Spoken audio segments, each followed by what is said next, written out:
Estamos de vuelta a las 8:45 y ahora tenemos como invitados a Mario Archila, quien es analista en temas económicos y tributarios, y a Elmar Velázquez, quien es director de la CONGECOP. A ambos les hemos invitado para conversar alrededor de una pregunta que yo ya les planteé fuera de cámara, pero ahora les vuelvo a plantear para beneficio de nuestra audiencia, ¿verdad? Ni modo que ellos no se enteren. En realidad, ¿es tan grave que se puede ejecutar obra pública por medio de organizaciones no gubernamentales encargada por los consejos de desarrollo departamental a estas ONGs, o solo nos están asustando con el petate del muerto? Y enriquezco la pregunta o el planteamiento a partir de este punto. La prohibición de que las ONGs ejecutaran no terminó con la corrupción. No me digan que este año que se está terminando ha sido una maravilla. Entonces, ¿por qué habríamos de escandalizarnos tanto? La pregunta está planteada de esa manera abierta. Y por supuesto cabe que ustedes digan, qué ingenuidad la que está diciendo este señor. Que arranque. ¿Quién quiere comenzar? Gracias, buenas noches. Pues miren, a nuestro juicio, obviamente no paró la corrupción, y más bien creo que subió en este año, ¿no? Escaló. Digamos, el hecho que no estén ONG ejecutando obra pública puede ser que no hace subir la corrupción, pero lo que sí es cierto, a nuestro juicio en CONGECOP, es que la facilita. A nosotros nos parece que la facilita desde diversos aspectos. Uno, permite un tipo de contratación más fácil, digamos, hecho en la localidad, con ONG muchas veces construidas ad hoc para el momento, para la obra, o efectivamente para intentar canalizar fondos. Pero de otro lado lanza un mal mensaje a la sociedad, a nuestro juicio, sobre el rol de la organización social en este país, y en particular de las ONG. Digamos, la ley de las ONG en ninguna de sus partes menciona que nosotros podemos hacer contratación de obra pública, digamos. Claramente que si uno interpreta la ley en sentido amplio, digamos, pues puede hacer cualquier cosa, porque dice las ONG deben promover el desarrollo económico y social. Entonces ahí uno puede interpretar cualquier cosa. Ahora, el espíritu de la ley, si uno sigue la lectura del otro articulado, habla de actividades benéficas, de promoción del ambiente, de promoción de la cultura, de promoción del deporte, etcétera. Digamos, la misma ley de ONGs fija cuál es nuestra orientación, pero además dice algo que es muy importante, y es la cuestión de lucro. Dice, son entidades sin fines de lucro y no podrán repartirse dividendos, etcétera. Entonces, este tipo de uso que hacen los políticos, porque ese es el otro elemento, que son políticos en el Congreso, políticos de las municipalidades, etcétera, los que, a nuestro juicio, amañadamente hacen uso de las ONG en esa dirección. Y cierro nada más diciendo que las ONG o quienes usan la figura de ONG para hacer contratación de obra pública cobran. Eso encarece va quedándose la comisión en el presupuesto en el camino a pura comisión. Sí, pero digamos que hay una comisión legal, digamos, ¿no? Que se cobra por la intermediación, que se habla del 3 al 7% del monto del proyecto. Pero él no me va a dejar mentir que ha habido casos emblemáticos donde el 90% de proyectos ejecutados por una o varias ONG se va en pago de funcionamiento y apenas 10% para pagos de inversión. Hay casos así que se denunciaron en su momento cuando en el gobierno de la UNE se puso ese candado o esa prohibición para las ONG. Sí, lo que sucede es que, mire, si revisamos la historia, incluso hay alrededor del 40% de las obras encargadas a ONG en ese gobierno que usted menciona no fueron terminadas. Es decir, cada vez que se ha utilizado... Solo se hizo el primero, el segundo aporte. Y la obra no se termina. Caminó nada. Ahora, pues es que miren, no hay que olvidar además que se está jugando con una figura jurídica en un tipo de obras para la cual no se tiene experiencia. Miren, los ejemplos que hay son muchos, ¿no? Uno los puede encontrar por todos lados. Hasta construcción de casas. Mire, tal vez uno de los casos por absurdos que sonó más fue aquel de las ONG contratadas por el último ministro de Gobernación del FRG para el mantenimiento de armas. Era una fundación cuya dedicatoria fundamental era combatir la pobreza extrema. Entonces, hay una patraña en el asunto, eso definitivamente. Mario, ¿es realmente de gran riesgo que las ONG se ejecuten obra pública o nos asustan con el petate del muerto? Esa pregunta casualmente me la hicieron en la mañana para iniciar un análisis. Y yo decía, bueno, esto...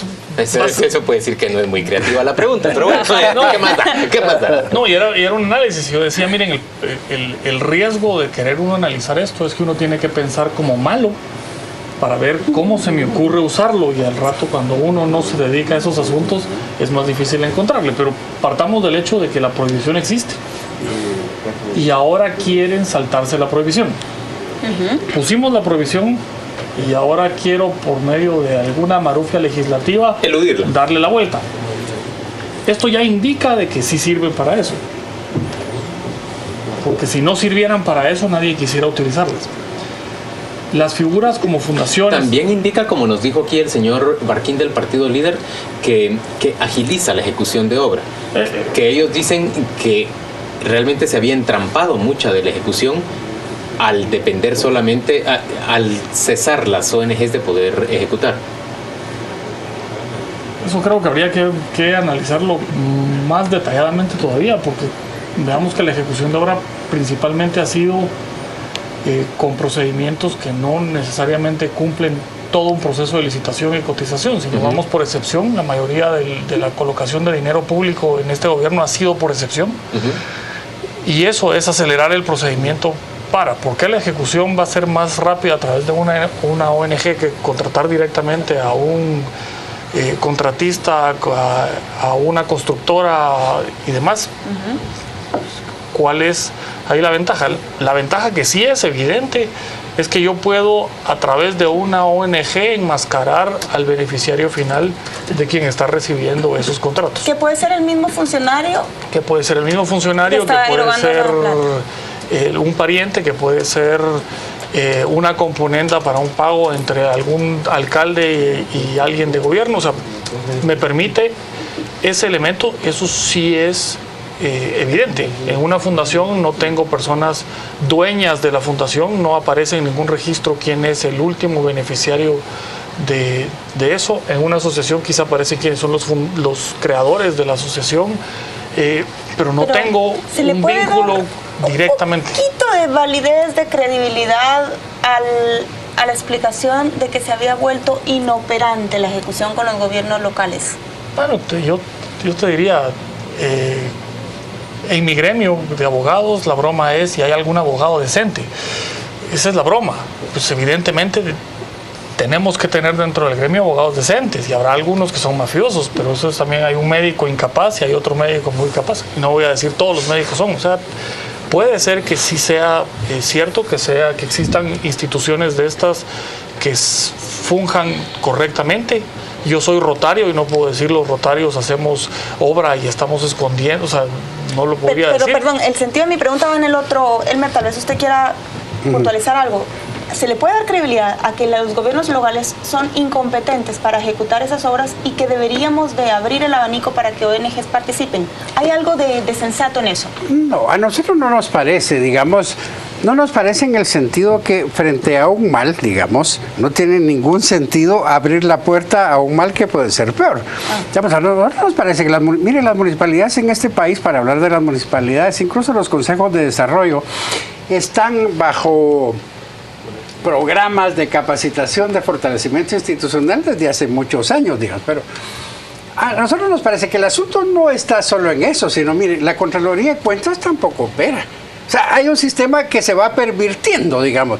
El registro... Estamos por elegir a un contralor que sabemos que no va a operar, que no llega a operar. Entonces, digamos, hay una perversión generalizada que nos parece a nosotros que ese es el problema, porque decía acá el abogado muy bien, los registros, bueno...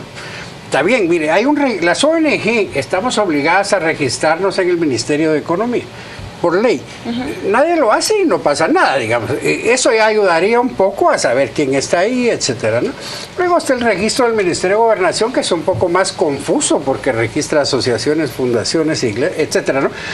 A nosotros nos parece que la perversión está en el sistema. El sistema es el que hace proclive a funcionarios, etcétera, hacia la corrupción, o más que los hace proclive, estos aprovechan la puerta. Entonces las ONG resultamos siendo, digamos, no víctimas del sistema, sino simplemente organismos o mecanismos utilizables de manera fácil para esquilmar fondos públicos. Rodrigo Arenas nos dice vía Twitter que realmente es muy malo que se le permita a las ONG ejecutar obra. Dice, se roban hasta el 60% de lo que ejecutan. La calidad de los puentes, carreteras y dragados que realizan son fatales. La pregunta es, ¿eso dejó de ser de mala calidad o dejó de haber, digamos, un robo exagerado en la obra pública con la desaparición de las ONG? Creería que las evidencias indican que no desapareció, simplemente complicó el proceso. Ya.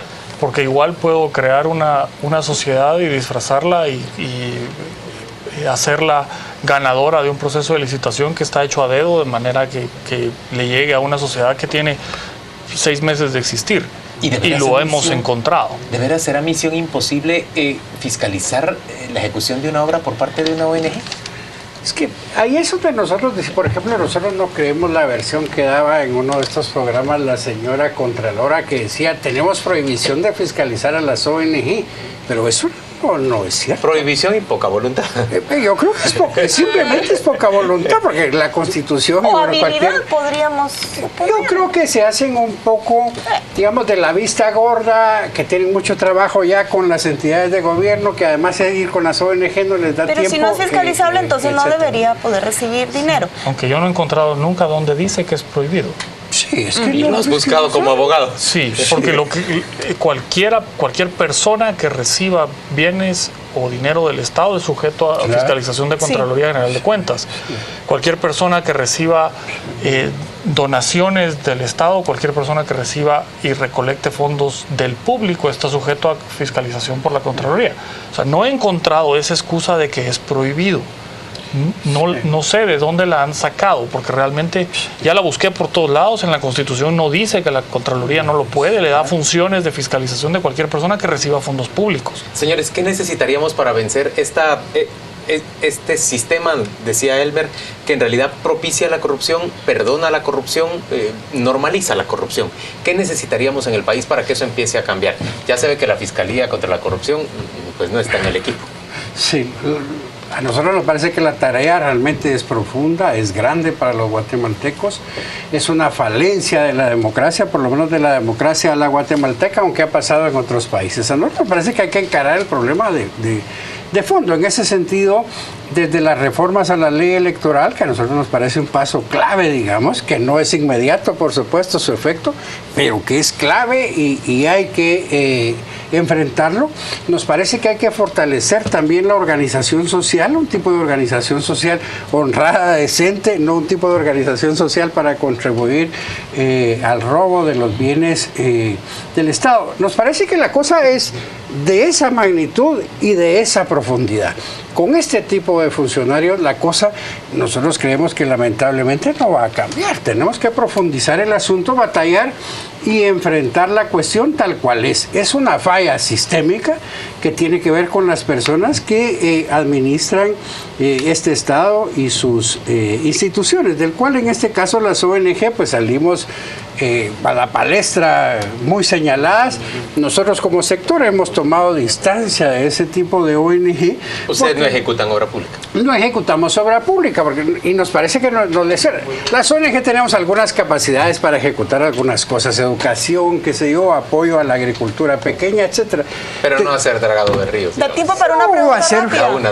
Nosotros somos muy mal pensados y cuando vimos esa apertura de la puerta, pensábamos, bueno, ahí hay una componenda entre el PP y Líder para beneficiar a sus candidatos locales con esta nueva carta de negociación.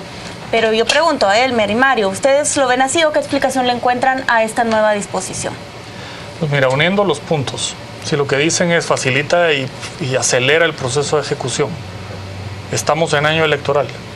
Tenemos un presupuesto que aparte de esto tiene algunas otras falencias en cuanto a controles y candados. Es difícilmente fiscalizable. Es difícilmente fiscalizable. Ya nos han declarado que la postura oficial de los entes de control es que no se puede controlar y fiscalizar, pues si unimos los puntos, lo que nos aparece ahí es el monstruito que va a decir esto lo vamos a usar para beneficio. Tiene 4 patas, 2 orejas, cola y ladra. Es un perro. Gracias a ambos por acompañarnos. Gracias por acompañarnos a las Gracias, 8:45. Que tengan felices fiestas y por supuesto que el año Igualmente, entrante sea... Feliz año, mucho gusto. Yo no voy a decir doblemente próspero, mucho más próspero que el 2014. Vamos en este momento a ofrecerle la información de los deportes.